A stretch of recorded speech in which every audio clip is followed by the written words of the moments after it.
రాత్రిపూట పొరపాటున కూడా ఈ పనులు అస్సలు చేయకండి.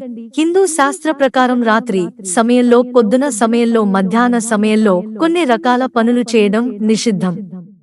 అలా రాత్రి సమయంలో కూడా తెలిసి తెలియకుండా కొన్ని రకాల తప్పులు అస్సలు చేయకూడదు.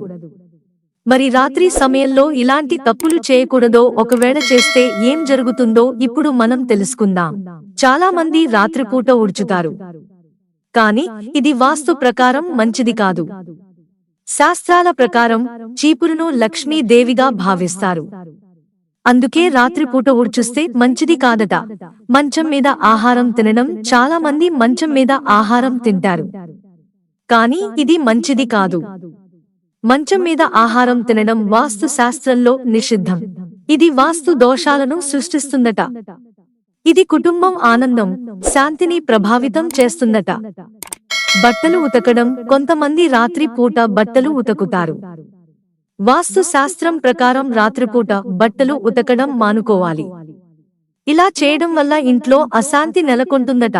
ఎందుకంటే రాత్రిపూట ప్రతికూల శక్తులు ప్రబలుతాయట. అప్పు సూర్యుడు అస్తమించిన తర్వాత అప్పు ఇవ్వొద్దు. సూర్యుడు అస్తమించిన తర్వాత అప్పు ఇవ్వకూడదని జ్యోతిష్య శాస్త్రంలో ఉంది. ఇలా చేయడం వల్ల మీరు ఇబ్బందుల్లో పడవచ్చు. మీపై అప్పుల భారం పెరగవచ్చు. మిత్రులారా, ఛానల్ సబ్స్క్రైబ్ చేసుకోవడం మర్చిపోకండి. ధన్యవాదాలు.